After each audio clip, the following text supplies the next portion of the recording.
before I get started, I wanted to let you all know that this video is going to be filled with trigger warnings, and I wanted to give you a content warning for the topic of the video. This is a video about reading emotionally disturbing or upsetting books, and you'll see why I decided to create this content in a little bit. But I just wanted you to know up front, if you're a sensitive person or a sensitive reader and don't want to hear some of the topics that I'll be discussing, that is okay for you to watch another video. I completely understand that.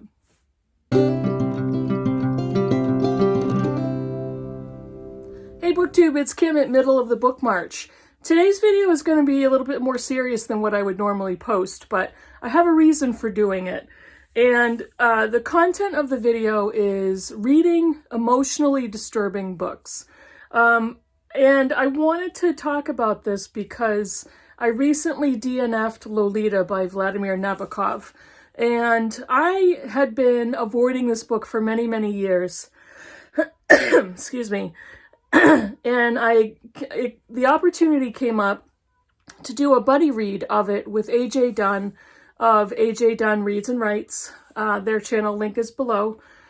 So we started to read it as a buddy read, and I got about 50 to 60 pages into it, and I decided I simply can't continue. It was ironically too upsetting for me and too triggering, and you'll hear the irony in a little bit.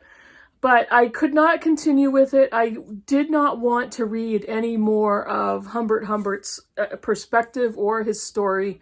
And so I DNF'd it, and I won't pick it up again. It was a book that had come up in so many other novels that I've read, or was referenced in so many other books. And because it's a modern classic, I just wanted to finally get to it. So I won't be ever reading it again. Excuse me. What I do want to talk about are some other books that I've either read or I know for sure there are two on my TBR, and there's one that I'm currently reading that I wanted to discuss. So again, I just want to warn you, there are trigger warnings for sexual abuse, rape, murder, war, content warnings. If you're not interested in any of this discussion, please watch another video. And my normal content will be back, but I really did want to talk about this. I'm not a sensitive reader, but I am an emotional reader, and there are certain topics that affect me very deeply that make it very difficult for me to continue reading a book. And with Lolita, it was pedophilia, and it was child abuse and molestation. I couldn't continue very long within that book. And some of these books also contain some of those themes. However, I think the difference with Lolita is we were reading the perspective of the accused, of the perpetrator. And not any of these other books are written in that perspective. So I think that may have been the biggest difference for me, even though it may be ironic because one of the books I'm going to talk about directly references Lolita. So let me get started with that one. Now I have, I believe I have 5 novels and 5 nonfiction. I'm going to start with the novels. And the book I was talking about is My Dark Vanessa by Kate Elizabeth Russell. This was a book that came out in 2020, and it's a direct reference to the book Lolita. This is the story of a young teenager, a 15-year-old girl who's sent to a private school and is subsequently groomed and coerced into a sexual relationship with a 42-year-old English teacher. And he discusses the book Lolita with her and compares her to the young nymphette in Lolita and talks about their relationship. And she becomes convinced that she loves him. But basically what he's done through the whole book is groomed her for abuse, sexual abuse. And they continue a relationship until she's in adulthood. And it's not until she looks back on her experiences and her life and realizes how destructive it was to her and what happened, what her life became because of it. But this was a very difficult read because I'm a parent. I have two daughters, and coming from the perspective of a parent, I could see where this young girl was stepping and where her path was leading to. And all I wanted to do was scream, "Don't do it, don't do it, don't do it." And I wanted to help her. I wanted to go and confront this teacher for her. I wanted to protect her. I wanted to pull her back from the brink. And I wanted to be there for her after all of this happened to her. And so it was very emotionally, I was fraught with emotions, and it was a very shaky read for me. But because it was from the perspective of the teenager, it's not that it made it acceptable to read. It made it so that I was in her head instead of the head of the perpetrator. So the next book I wanted to talk to you about is a book that I've read a few times, and it's an incredible book, but it's Bastard Out of Carolina by Dorothy Allison. This is a book that's often banned in schools and school libraries. This is the story set in North Carolina of a poor white family dealing with alcoholism, child abuse, neglect, and our main character, who is Bone, B-O-N-E, and she deals with a very young mother and inexperienced mother living in poverty. The mother is trying to find a husband and trying to find love. And one of the men that she eventually marries, Bone's stepfather, is alcoholic and sexually abusive. And the climax of the book at the very end is violent and scary and disturbing and very upsetting. But the way the book is written is extremely powerful. And when we read Bone's perspective, again, this is the perspective of a young girl in which violence was perpetrated against her. And so we are along with her for her thoughts and her experiences. And then we can see what's going to happen in the buildup of that climax and the buildup of the violence that we know is to come is extremely tense and very stressful for the reader. It is so well written. It is based on the author's own life experiences, so it's semi-autobiographical, a very difficult read.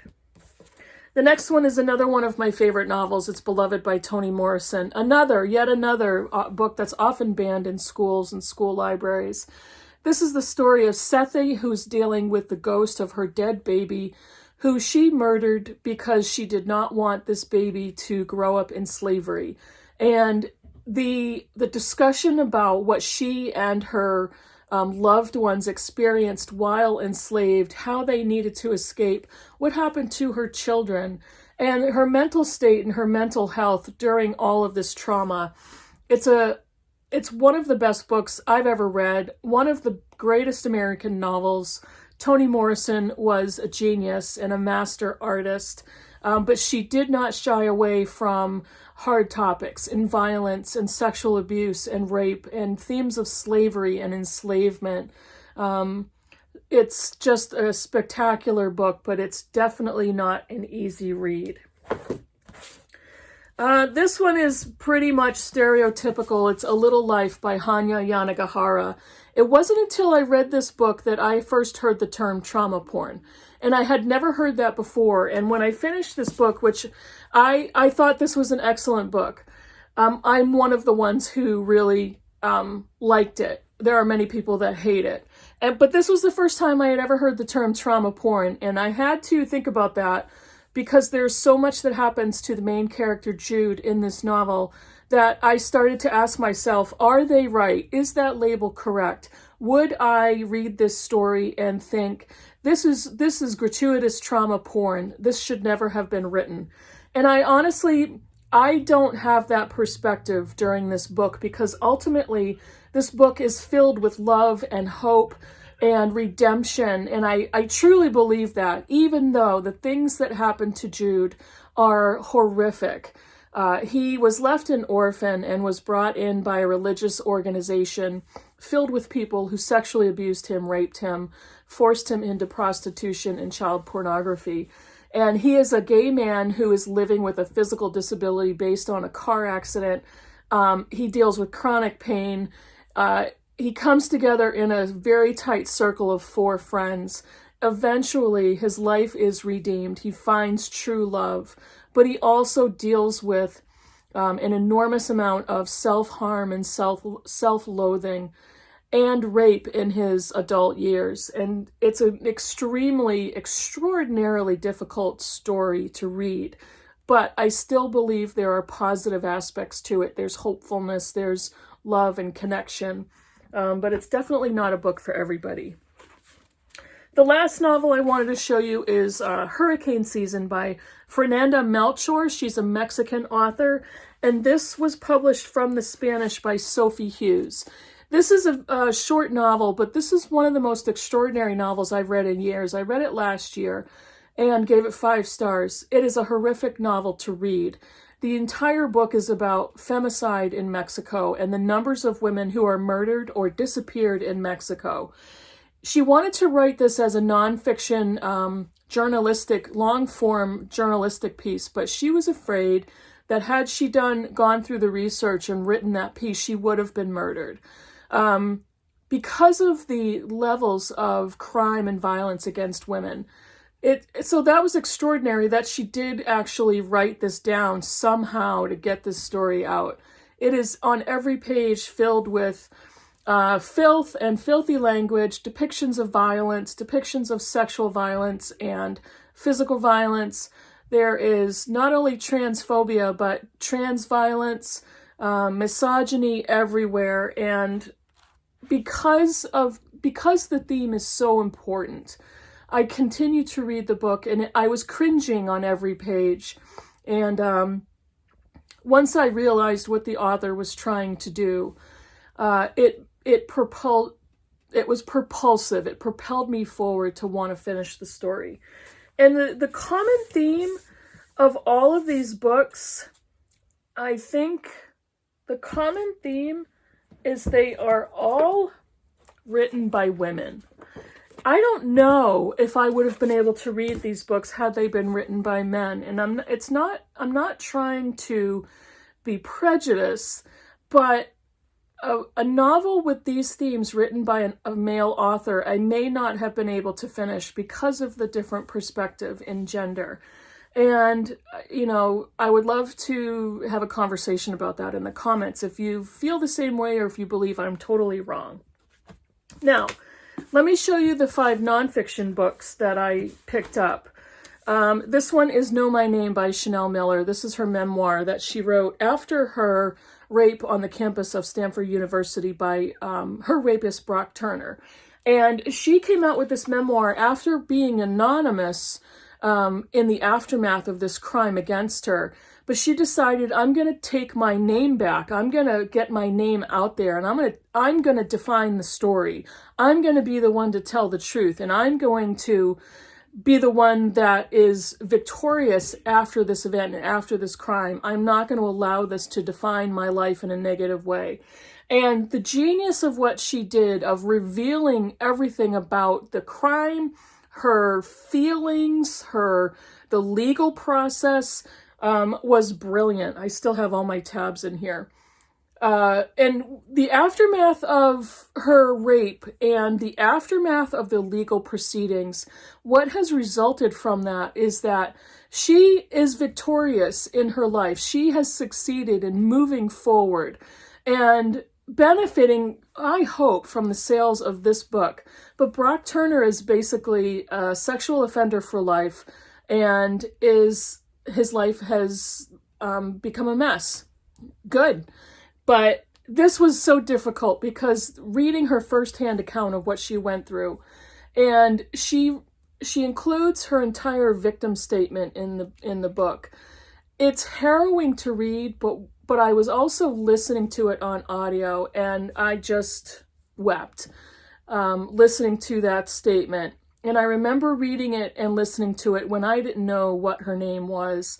And again, it was just harrowing and horrible, but the victory that she's achieved in her life is just amazing. The next one is, unfortunately, far too timely. And this is The Unwomanly Face of War by Svetlana Alexiovic. This is translated from the Russian by Richard Pavir and Larissa Volochansky. They also translate a lot of Russian novels. I read Anna Karenina with their translation. This is basically exactly what it talks about. It is talking about Russian women who were involved in war, whether they were fighters, pilots, medics, volunteers, foot soldiers, whatever job they had. They did all of the same jobs that men did in war. It can be gruesome. It's frightening. Not just the violence perpetrated against women because of their gender, but also the sexual violence and assault and murder, the things that they witnessed, and what happens after they left the war and they left the military. As women, they were simply expected to fall back into normal life without even processing or addressing what happened to them or the things that they witnessed. And it was, not the most perfect book, but just reading where they were coming from and what their futures looked like. So powerful, very powerful. The thing that's frightening about that book, especially now in our current climate, is the obsession with the Russian government, that they were told what to do, so they automatically did it without question.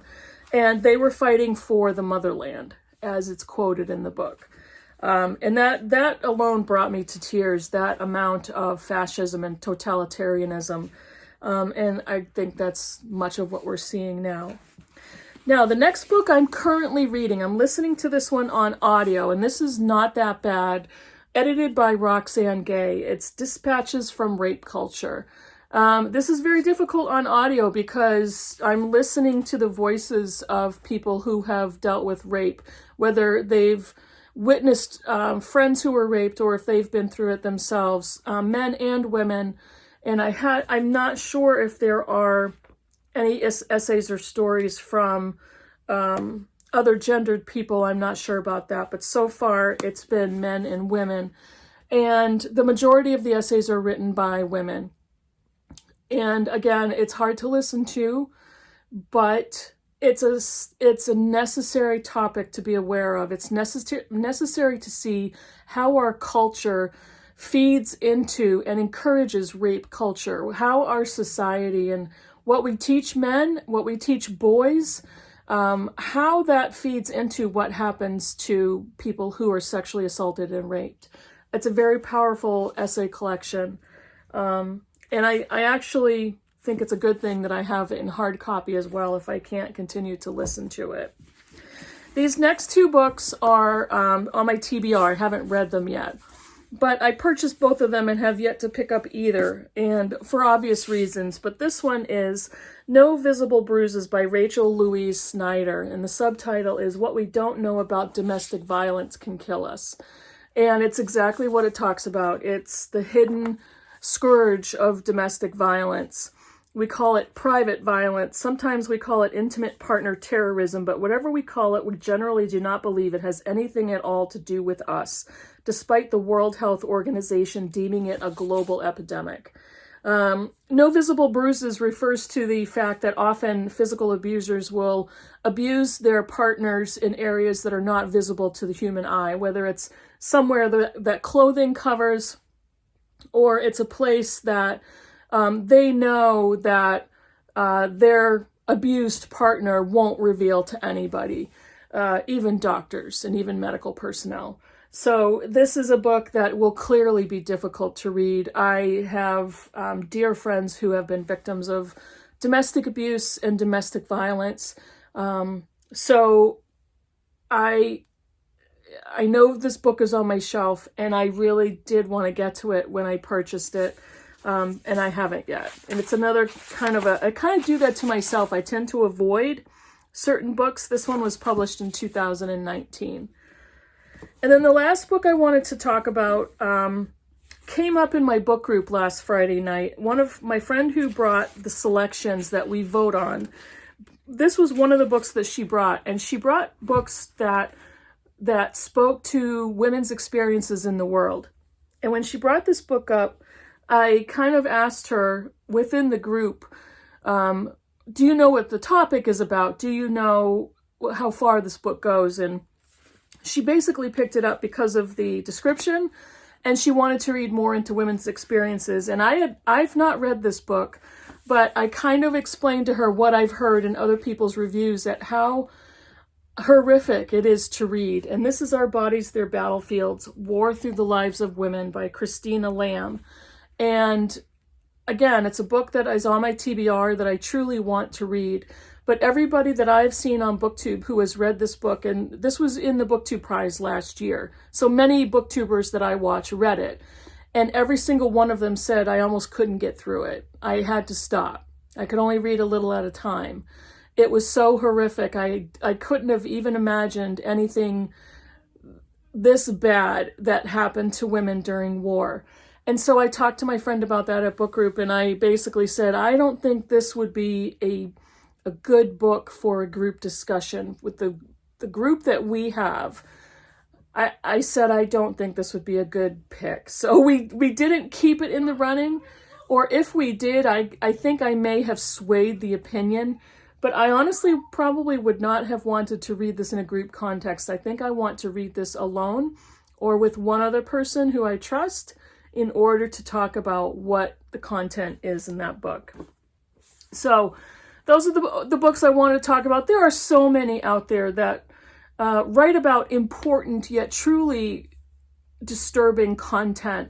But honestly, that it's our life, it's our world, and I think it's important to understand the things that are out there, what we're fighting, what we're battling against, and what happens to people, what human experiences are. And I think that's important for all of us as readers to understand, to know. Yes, we get the choice whether we pick up a book or not, or if we continue it. That's what I did with Lolita. We have those choices. I don't have to read any of these books. I chose to read the ones that I've finished so far. And so I could leave a book on my shelf, or I could get rid of it and say, I can't do it, or I don't want to do it. That's my choice. But I also believe, I truly believe in the books that are unread so far, and I believe the topics are so important for me to get a deeper understanding of. So that's why I will continue to find a good time to pick them up. Let me know what you think in the comments below.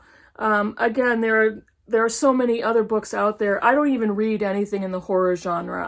I gave that up a long, long time ago. And there are so many true crime books that, a few that I have already read that are so incredibly heinous that, you know, I think there are special kind of readers who read certain genres of books and either enjoy them or learn something from them. And that is no criticism whatsoever. It's simply a difference in reading tastes. So let me know what you think in the comments below. And I will see you in the next video. Bye, everybody.